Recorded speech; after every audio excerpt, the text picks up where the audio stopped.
How's everyone doing? Today I have a Blu-ray, 4K Ultra HD, and DVD update right there. And if you've seen any of these movies, definitely let me know what you think of them, and let me know which one of these is your favorite. Leave me those comments down below, since video responses hasn't been a thing for years now, which I feel like YouTube more and more doesn't want you to communicate with other people. We've got comments. At least we have that still. We have no messages anymore. We've got no video responses. There used to be like a bulletin way back in the day. All that's gone. End mini rant right there. I digress. But first up, from Disney and Marvel Studios is Captain Marvel. I did like this film. The visual effects were excellent. And I did get a chance to check this out on Blu-ray already, and I thought it looked amazing on Blu-ray. Great home video release for it, some good special features too. My biggest issue is I am just not the biggest fan for her in this role. Brie Larson, yes. She didn't stand out for me in this role. I think the best thing that she's done is Short Term 12, which I think is kind of an underrated movie, but if you haven't seen that one, I would highly recommend that if you like emotionally moving dramas. But to me, I just felt like she was kind of there. Everybody else, all the supporting actors were excellent here. You know, I just felt like she didn't even seem like she really wanted to be in the role. It just, some of the emotions just seemed a little forced. That's really my main gripe for this. Besides that, I thought it was a decent movie. It got a lot of, I kind of love it or hate it. It didn't seem to be any middle ground. And I'm more in the middle ground for this one. Again, I think the visual effects were amazing. Goose, the cat, was probably my favorite part of here. Although Nick Fury, I wanted a little bit better of a story Nick, for the eye patch situation. But again, very good visual effects. That's basically my favorite part of this. And I love the whole story with the Kree and the Skrulls as well. Captain Marvel, she loses her memory and she wakes up and she's basically fighting for the Krees and trying to go against this other shape-shifting alien race, the Skrulls, and then she ends up landing on Earth, and she's having these flashbacks, and she realizes she's from Earth, and she's trying to get to the bottom of it and trying to figure out what's going on, and she doesn't know who to trust, and I like that paranoia aspect. And Samuel L. Jackson was awesome as Nick Fury right there. Again, the supporting cast was really good in here. You've got so many recognizable people, and I know Annette Bening was good too. Jude Law was the one guy I was trying to remember right there, but I think he's a really good actor too. I really liked Alfie, the remake for that. I actually prefer that one over the original with Michael Caine. The Alfie remake, I would love to see that get a Blu-ray release. But yeah, again, I thought this looked amazing on home video, and I'm going to do a more in-depth video talking about this coming up soon. Next up is The Witch from Lionsgate. This is the 4K Ultra HD release. I loved this movie. I thought it was so creepy, so atmospheric. I haven't checked it out on 4K Ultra HD yet, but I plan to, and I think I'm going to do like a full review of how it looks on 4K Ultra HD. But again, this is another one that I feel like not a lot of people, I feel like it was, again, really divided. It was a love or hate. There didn't seem to be any middle ground, but for me, I loved it. I think it's one of the better modern horror movies, super atmospheric, and it just, I love the goat in there. I love so many different creepy parts. The ending was amazing to me. Just one that I thought about long after viewing it. If a movie can make me do that, I can keep coming back to it, keep thinking about it. That's something that I think is special, and I think this is a very unique, special, just amazing modern horror movie, and I will be talking about that more in depth as well once I view it on the 4K Ultra HD. And then next up for review, Warner Brothers sent me these amazing Batman movies on 4K Ultra HD. I love the slipcovers for that hollow foil design. And I haven't checked any of these out yet, but I plan to. Once I do, I'll talk about the picture quality, audio quality, all that kind of stuff, the HDR and all the important specs right there. But it's for me, Michael Keaton always be my favorite well, for right now, he'll be my favorite Batman. This is what I grew up on as a kid. So again, Jack Nicholson is the Joker. I love it. Kim Basinger too. Tim Burton, I loved it back in the day. So there you go. Batman Returns. Oh God, I remember Batman Returns. Danny DeVito's the Penguin. Oh, it's bringing back so many memories. Just look at him right there. Oh my gosh. Look. I hope that picks up on there. That is so great to me. This is going to be reliving my childhood right here. And again, I love that hollow foil design. It looks so awesome to me. These ones get a lot of hate, but I think they're cheesy fun, which is kind of how Batman started to begin with.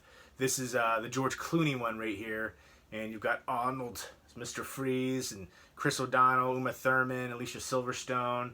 I dig it. I know a lot of people hate on, but I still think they're entertaining.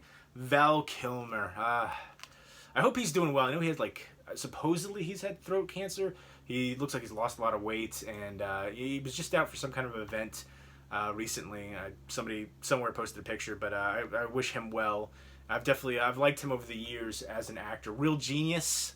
That was one of my favorites from him. He's done so many great films though, but yeah, he got to be Batman. Jim Carrey, Tommy Lee Jones, Nicole Kidman, Chris O'Donnell. Which one of I can't remember which one had the bat nipples. One of them. Everybody was always cracking up about that, but looking forward to revisiting these ones. Yeah, Jim Carrey is the Riddler. Prime Jim Carrey back in the day. Maybe not for this role in particular, but during that time period. But I'm looking forward to checking them out, seeing how they do and how they look on 4K and how they live up to my memory. I haven't seen them in a long time. So I think I'm going to do like a binge marathon right there of some classic Batman. And let me know who your favorite actor is who played Batman. And let me know what you think of Robert Pattinson coming up to play the new Batman.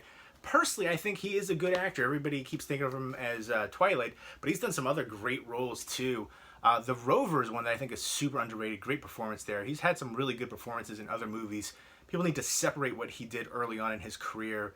People also, Ben Affleck. I like Ben Affleck for Batman too. A lot of people complain about him, and I thought he was really good in the role. So Bruce Wayne, I thought he was a great Bruce Wayne, especially had that look down. But I'm looking forward to seeing Robert Pattinson in the role, and I think he's a good actor. So I don't know. I feel like there's such hate for that. And I think people just think of him for that one role for the Twilight, and he's much more than that, much like every actor out there.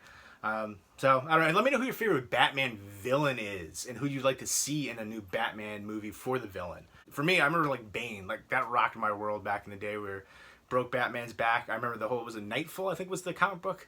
That whole series of it, but I had that back in the day when that whole series was just, I was so big in the comic books back then. Next up is the 25th anniversary of Forrest Gump. I love this slipcover right there. This is from Paramount with the feather. To me, a lot of people hate on this movie. I don't know why. I think this is an iconic movie. This is an amazing film.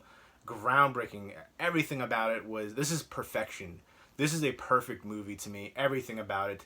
The performances, the soundtrack, just all the historical references, the comedy throughout. I love this film. Amazing. And of course, Tom Hanks. I think there's only been 3 times it's happened where an actor has won an Oscar for Best Leading Actor. Again, he did Philadelphia and then Forrest Gump. He's had so many amazing performances. Let me know what your favorite Tom Hanks movie is. But yeah, this includes the newly remastered Blu-ray, and there's 3 hours of special features. So I think that is awesome. Looking forward to revisiting this one as well and checking out the new. I want to check out the newly remastered Blu-ray and see how that holds up and how it compares to the 4K Ultra HD release too. So just an amazing film. One that I remember watching so many times growing up. It just kind of blew me away. It was very inspirational as well. Next up from Arrow Video, this is part of the Arrow Academy line. This is a film noir movie, Phantom Lady. I love Ella Raines in here, the lead actress. She was amazing, very captivating. She, to me, was the best part of this movie by far. I was really enjoying the movie, but I felt like they didn't fully utilize it enough. They didn't take it to the next level. It could have been so much better than it was, but it still is an interesting watch. I think the actors across the board were pretty decent, especially the villain in there too. It's basically about this guy who his wife is killed. They're having hard times, and of course the police come and they convict him for the murder, and he says, he was out with this woman that night when she was killed, but nobody can find the woman, and everybody, every place that he goes, all the people that he tries to get to help him and say, hey, do you remember me? They're all like, no.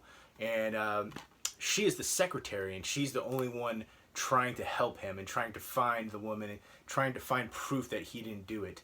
And everybody else is against him, and she's just going and investigating herself. I just feel like they just completely, all the mystery, all the buildup is just stopped, all that momentum, and then you see who the villain is and all that, and it just completely goes downhill from there. And I felt like it could have been so much better than it was. But the main thing for me was her performance was just so amazing to me. It had some really good cinematography as well. They're at a train station. I love that scene. Just the shot there, amazing. Just or almost happens. I really like that too. But yeah, Ella Raines was amazing in this role, so I definitely enjoy that. And there's some really good special features in here too. I did check the special features on here. Dark and Deadly, 50 Years of Film Noir, really good documentary. You also have contributions from Dennis Hopper and many other recognizable people in film in here. But yeah, some really good, informative people just talking about film noir in this movie. There's an hour-long 1944 radio dramatization of Phantom Lady as well by the Lux Radio Theater. Also includes Alan Curtis and Ella Raines from the actual film, so that is really cool. And this is from 1944, and again, I love what Arrow Video does as a company, one of the best companies out there releasing. You've got the newly commissioned artwork, the old school artwork, reversible artwork. This, I believe, is the newly commissioned artwork right there, which I think looks cool, but I actually prefer that artwork, the old school artwork. Let me know which one you prefer. They both look pretty cool. But I definitely appreciate it. Again, I like all the artwork. It has a booklet too. You've got disc artwork. And I just enjoy what they do from their special features, the transfers, just amazing releases, and even the clear cases, it's the packaging in general. It is just a top quality release for physical media fans and collectors. I think they just do an amazing job. It's the complete package. So I love it. And I can't wait to see what they release in the future. They're doing such amazing jobs. I really like the Arrow Academy line too. I say this every time for the Arrow Academy line. I think the first release for Arrow Academy should have been the movie Suture, a great modern black and white film. I think that would have been perfectly suited for the Arrow Academy line. Next up is Wonder Park from Paramount. It's just an amusement ride run by little animals, I guess. Well, all kinds of animals. Bears, monkeys, and porcupines, and some other weird looking creatures right there. I don't know too much about this one. It's a family friendly movie, but the voice cast is what really intrigued me about it. You've got Jennifer Garner, Matthew Broderick, John Oliver, Mila Kunis, and Kenan Thompson. So that voice cast alone has me intrigued. I'm hoping it'll be a fun time. An animated movie I liked recently was Secret Life of Pets, and I know they're doing a sequel coming out soon. I thought that was a fun time that I think kids, adults can enjoy, and I'm hoping there'll be something similar here. And last but not least is the lone DVD. It's The House from Artsploitation Films. I really like what they do for their releases. They have some really good international ones, some really underrated films that just I feel like nobody really talks about, which is just a shame. A few of my favorites from Artsploitation Films are Cub, which is a really good Dutch horror movie with a bunch of kids on a camping trip, kind of like Cub Scout kind of thing going on there. And then Bloody Knuckles, which is kind of in the vein of Idle Hands, really good horror comedy movie. There's a few other really some hardcore ones out there too. Trauma, a Chilean horror movie. Some really good ones. Again, a lot of international ones, a lot of low budget ones. Definitely a company worth checking out for horror fans. And again, a lot of underrated gems out there from them. So I can't wait to see what they release in the future. There's a lot of films that I had never heard of before until Artsploitation Films. So I think they're doing an amazing job with their horror releases, and a company that deserves way more attention from horror fans. But this one right here looks very intriguing. Again, I love horror movies with a snowy setting, which this apparently has. It's basically, they say it's a creepy Norwegian ghost tale. It's art house meets horror meets Nazis. I'm not so much into the art house, but the rest sign me up for right there. I like some good ones like Dead Snow. Again, that's another Nazi horror movie right there. Killer Nazi zombies, how can you go wrong? I don't think there's zombies in here. It's basically set during World War II, and two German soldiers are escorting a prisoner of war through a Scandinavian forest in the wintertime. They seek refuge in this house, which they thought was empty, but they basically start to find out some crazy, sinister, evil things are happening, and they are stepped into a sort of psychological hell from which there may be no escape. It looks like there's kind of like an exorcism possession thing going on. But I dig that cover, and I'm intrigued. Again, snowy setting horror, I love it. So hoping for good things there. And again, definitely check out Artsploitation as a company if you're a fan of horror. They have some really good films they've released, and expect at least one of them to be on my coming up video that I plan to do, top 10 underrated horror movies on Blu-ray. I see a lot of people post all the time about underrated horror movies. And the majority of the time, like 99.99% of the time, these are super well-known, popular, highly praised movies. I feel like these people are living under a rock or just out of touch with the horror community. Black Christmas is not underrated. It's one of the most popular horror movies, slasher genre ever. A lot of My Bloody Valentine, the original, like House of Sorority, these are some of the most well-known, popular slashers out there. The Burning, these are what people put. Candyman, Suspiria. Suspiria is one of the most popular Italian horror movies ever, along with Cannibal Holocaust and Fulci's Zombie. Like, that's the top 3 for Italian horror right there. Candyman, come on. The list that I see on here for these people all the time are just crazy to me. I'm talking about real underrated horror. Evil Dead, I've heard somebody say on it, they had on a list for underrated horror. The original, I was like, you're crazy. It's one of the most popular low-budget horror movies of all time. Kind of a groundbreaking one, in fact. But mini rant again, I digress. But expect a top 10 underrated horror movie on Blu-ray list.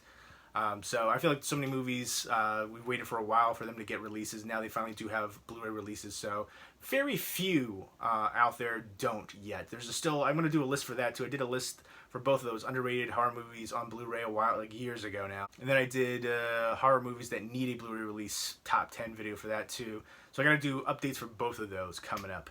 But there you go. There were the 10 pickups. Again, some good 4K Ultra HD releases. And some ones I haven't seen in a while, so I'm looking forward to revisiting them. Let me know what you think of these, if you've seen them, and your thoughts on them, and which one is your favorite as well. Leave me some comments down below, and I hope everybody's doing well. Take care.